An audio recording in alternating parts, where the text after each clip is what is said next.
Ya teman-teman semua, baik lagi di KPN News masih membahas kasus Subang. Gue akan membahas tentang polisi percaya sama Danu gitu. Apakah polisi percaya sama Danu?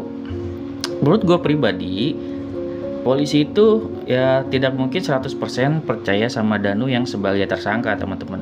Beliau tentunya para polisi ini akan mencari kemungkinan-kemungkinan lain yang ada gitu berdasarkan barang bukti juga kayak gitu, teman-teman. Dan tentunya di sini apapun pernyataan Danu itu menjadi masukan buat kepolisian gitu, teman-teman. Jadi kan banyak juga opini menyatakan wah, misalkan YouTuber Subang dibohongi oleh Danu, kepolisian dibohongi oleh Danu, para YouTuber dibohongi oleh Danu, netizen dibohongi oleh Danu.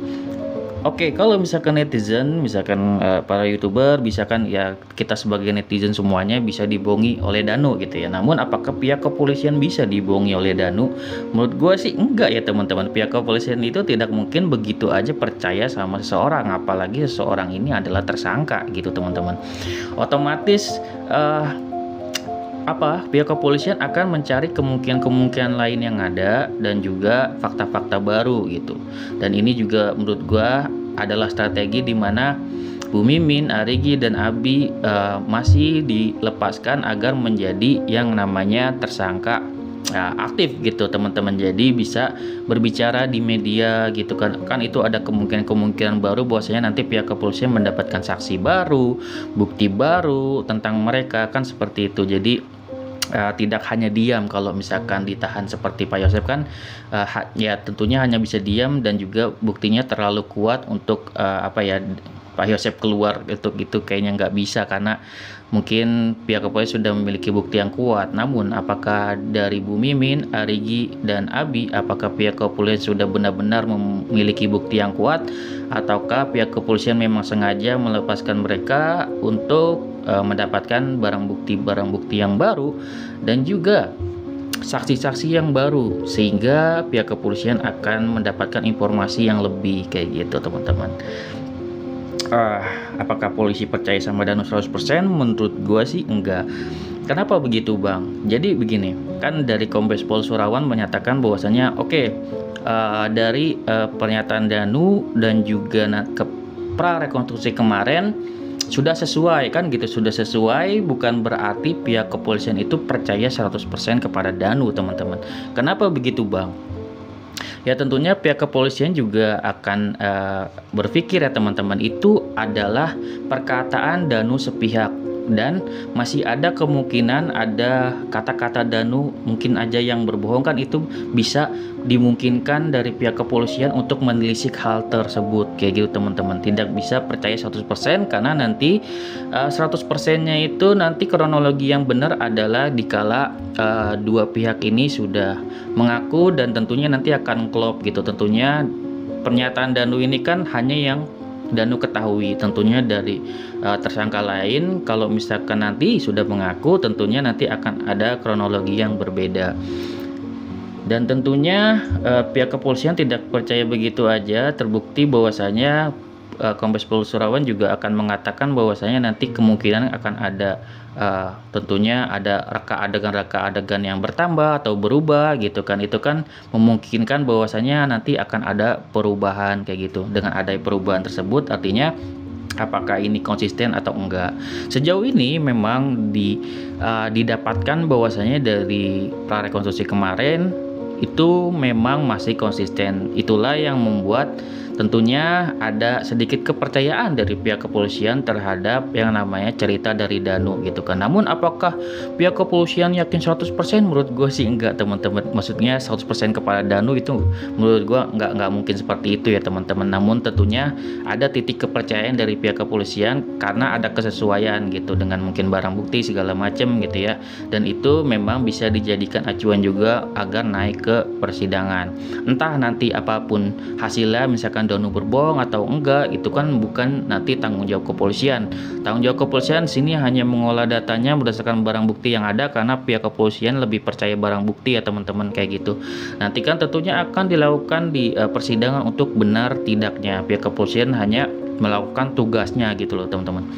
Jika memang tugasnya sudah selesai untuk menelisik apakah ini benar atau enggak, karena di sini posisinya memang hanya Danu yang mengaku dan yang bisa dipakai untuk kronologi hanya dari tentunya dari Danu itu sendiri gitu kan.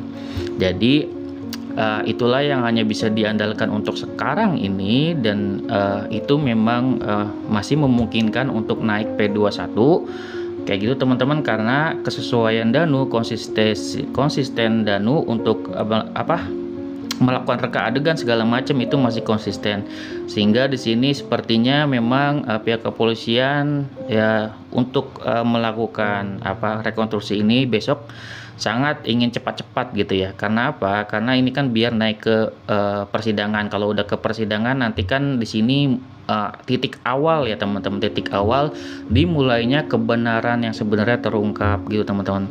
Nanti kan pasti yang namanya di persidangan sudah pasti ada namanya ya tekanan juga dari kejaksaan bahwasanya ini ada bukti-bukti yang ada, bagaimana caranya para tersangka bisa mengelak dari bukti-bukti yang sudah diberikan kayak gitu. Apakah nanti dari pihak Pak Yosep bisa membuktikan apakah ada dilampirkan bukti-bukti baru seperti itu, apakah nanti Pak Yosep mengatakan ada tersangka lain yang memungkinkan untuk melakukan hal tersebut dan bukan dia, kan kayak gitu. Itu semuanya bakalan terungkap otomatis secara naluri dari pengacara, dari Pak Yosep akan mengungkapkan yang sebenar-benarnya apa yang dia tahu. Kalau misalkan dia memang tidak tahu sama sekali ya tentunya dia akan tidak mengetahui sama sekali dan hanya berkata dengan apa adanya. Tapi kalau dia otomatis tahu, otomatis nanti akan terdesak gitu. Begitu juga dengan Danu, menurut gua otomatis Danu juga akan terdesak nantinya jika dicecer juga ya sama pihak kejaksaan gitu ya. Tidak hanya Pak Yosep, tentunya Danu juga akan ditanya-tanyai juga gitu kan oleh kejaksaan, tentunya juga akan diserang oleh pengacara Pak Yosep kan gitu. Jadi tentunya di sini dimulai perperangannya ini nanti di pengadilan. Jadi otomatis kita memang yang kita tunggu-tunggu adalah pengadilan tersebut, dan polisi tentunya apakah 100% percaya sama Danu? Tentunya tidak ya teman-teman menurut gua, karena pihak kepolisian lebih percaya dengan bukti-bukti yang ada dan dengan nanti di persidangan siapakah yang benar, siapakah yang salah. Karena bisa saja kemungkinan itu bisa saja terjadi ya teman-teman, bisa saja nanti Danu berbohong, bisa juga Pak Yosep yang berbohong. Itu nanti terungkapnya di persidangan, dan tugas dari kepolisian di sini untuk menelisik kasus ini tentunya sesuai bidangnya itu sudah selesai. Ada barang bukti, ada saksi, ada pengakuan dari tersangka, itu semuanya sudah lengkap secara data, semuanya pihak kepolisian sudah bekerja dengan baik, dan tinggal nanti bagaimana di pengadilan, bagaimana jaksa menyelesaikan ini, bagaimana hakim memutuskan siapakah yang bersalah gitu. Oke, segitu ya video dari gue, semoga bermanfaat ya. Itu intinya menurut gue polisi itu tidak 100% percaya sama Danu gitu ya. Menurut teman-teman gimana? Silahkan teman-teman beropini, karena nanti kebenaran akan dilihat di persidangan nanti. Semoga bermanfaat. Wassalamualaikum warahmatullahi wabarakatuh. See you next video teman-teman.